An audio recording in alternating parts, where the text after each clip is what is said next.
to live on. He lived in the master's house. The master probably gave him a comfortable living. He walked around. He had some respect. I mean, the people didn't look down at him. He was employed by a very, very rich man. But he got caught in something. He got caught in something that we all understand. He got caught in his own greed. He got caught in his own selfishness. He couldn't see what he already had. He couldn't take the time to appreciate that, because we all know how we become very casual with what we have already. And he began to look at the things that he didn't have. Perhaps he began to compare himself to the master and said, I just have this little crappy house, but my master has this big house. And I just have this little crappy donkey, but my master has a white horse. And all of a sudden this greed began to eat him up from inside, and he began to get bitter, and he began to get restless. You see, the master was a man of noble character. It wasn't his problem. But eventually he found out what was going on. So now the problem arises. So he comes to this man and he says, listen, I heard what you've been doing. Get the report in order, because you're going to be fired. Maybe he gave him until the end of the month and said, listen, you got a month to work things out, because I know you've been thieving. I got the evidence. You've been skimming off the property. Now get your stuff in order, because you're fired. Now Buddy has a huge problem. After a season of great profitability, after a season of winning, sometimes we see that in the world. When dishonest people prosper, when people get ahead who are breaking all the rules, after a season of winning, eventually his actions caught up with him, and his conduct is revealed to the master. The master realized that he was being stolen from, and like a good master, he's going to ask this man to be accountable for what he has. Second problem, the manager thought to himself, oh flip, I'm going to be fired. What am I going to do? My boss has fired me. He says, I don't have the strength to dig ditches. I'm too proud to beg. What am I going to do? What am I going to do? What am I going to do? What am I going to do? I got that from South Park, actually. Instantly, the unfaithful steward begins to worry about his future. You see, all of a sudden he realized, wait a minute, I had a pretty good gig in my master's home, and I've screwed this up royally. But what you see here, and I want you to see the picture, because you might know somebody like this, and it might even be me or you. There's no repentance in his heart. He's not like, oh man, master, you gotta understand. Oh man, I'm sorry, man. Or he doesn't go to the landowner, he doesn't go to the sharecroppers or the renters who he's been ripping off and say, listen guys, I've been scamming you guys, and I'm so sorry. Yeah, the problem is me. I'm the one who has to take responsibility here. But here's what he's thinking about. Oh, what am I going to do? Where am I going to live? Who's going to take care of me? You see, this guy's screwed because of his own actions. The master now dislikes him because he knows he's been stealing.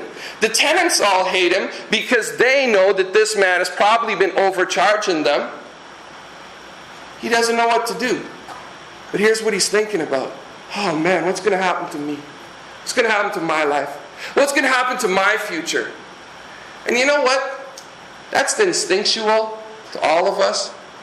I mean, if we let ourselves be who we naturally are, our main priority is ourself. The person we think about most of the time is ourself. When things happen in life, when surprises come up, the first person we worry about is ourself. I mean, that comes naturally. But you see, this guy is pretty brilliant. And that's what the parable is about too. So he knows he's screwed, but he has to come up with this brilliant plan. And you see, this is the essence of his character. This is what some people call the real world. You see, people who say they live in the real world are consumed about their future all the time. Most people are playing the same game. You get as much as you can, you save as much as you can, you store up as much as you can, because you want to live comfortably until you die. Regardless of how you get it, if you listen to rap music, the point is really clear. You get rich or die. Regardless of how you get it, regardless of who you hurt, the point of life is to live comfortably in the future. And therefore you always have to be on your toes. You always have to have game. Whenever you approach something, remember, you take care of number one. You go into the game to make sure you win. And you see, wicked people, what the Bible calls wicked people, actually we call this normal people, but what the Bible says wicked people are like is they're always consumed about the uncertainty of the future. Because they have no sense of eternity. There's nothing about forever in the life of a wicked person. So the only thing that really concerns them is the next 70 years. Or in my case, the next 40 years. Or in somebody else's case, the next 10 years. Or in a person on a sick bed, the next 3 years. They're only concerned about the future. Because there's this time clock that keeps ticking. And this idea that life is passing them by, that time is running out, that I need to achieve things, I need to do things, I need to win the game before the game is over. And then all of a sudden this dude has the most amazingly dishonest idea. He says this, I know what I'll do to ensure that I have plenty of friends who will give me a home when I'm fired. He's so brilliant, he starts scheming, he starts thinking, he's thinking on his feet, and he says, listen, the master has given me time. I've got a few weeks here, I've got a few days, I don't know how long. So I'm going to settle these accounts, but I'm going to settle these accounts to make sure I win. Here's the irony of this, and this is amazing irony. The unfaithful servant, the unfaithful steward, whatever you want to call him, he's been exploiting the tenants. He's been ripping them off for years. He's also been ripping off the master at the same time.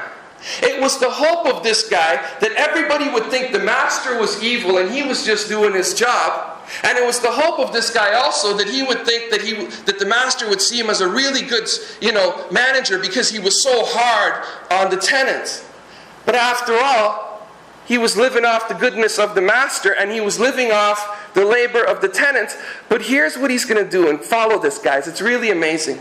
He's going to flip this whole script around. He's going to turn around the whole story. He's going to begin to twist the story so that the story works out in his advantage. So that he'll now end up looking good in the eyes of the tenants, and he'll even screw the master even more. You see, his hope is this, that once the master kicks him out, he wants to live off the generosity of the tenants, so he's going to screw the master again. And here's the solution. He invited each person that owed his master money, or his employer.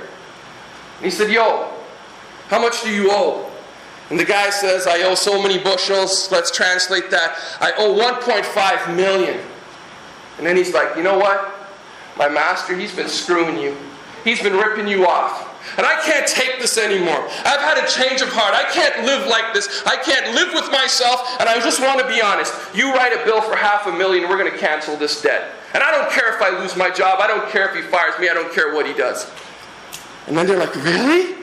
Oh, dude, you don't understand. And they take that bargain. And they're like, thank you, man, thank you. And he's like, yo, listen, I'm risking everything for you. But in the future, if I need something, if I need a favor, you got to hook me up. And then he goes through his master's entire list. And he goes through one person after the other person after the other person. And he's cutting people's debts. He's telling them likely the same story. The same people he overcharged in the first place. He now presents himself as the hero. And the story's all the same. You know I'm risking my job. You know I'm risking my future. But I'm doing this for you. I'm putting my life on the line for you. He's such a con artist. So he goes through the list of all of these people. And he does the same thing. Here's the surprise, like in the parable of the prodigal son. You know, Jesus' parables has surprises. The rich man said he had to admire the dishonest rascal for being so shrewd. I've never used the word rascal in my life before, but this translation uses it. You see, in the end, this is what happened. The master was pissed because he got screwed twice. First of all, he got screwed because this unjust steward jacked up the prices on the tenants, and then he stole the rest of the money, making them hate the master. Then after he got fired, here's what he did. The unjust guy pretended to be the good guy who was willing to risk his future to protect the tenants, and now the tenants are all indebted to him, and he was the one ripping them off in the first place. The steward royally rips off the master, he royally rips off the tenants, and yet he gets out ahead. Regardless of the circumstance, the unjust steward always seems to win because he's thinking about the future. He's thinking about himself. And he has that attitude that we really celebrate and praise, especially in the business world. It's about me. It's about getting ahead. It's about what I own. It's about what I can do. It's about having all those toys at the end. And when you die rich, ding, ding, ding, you win. That's right.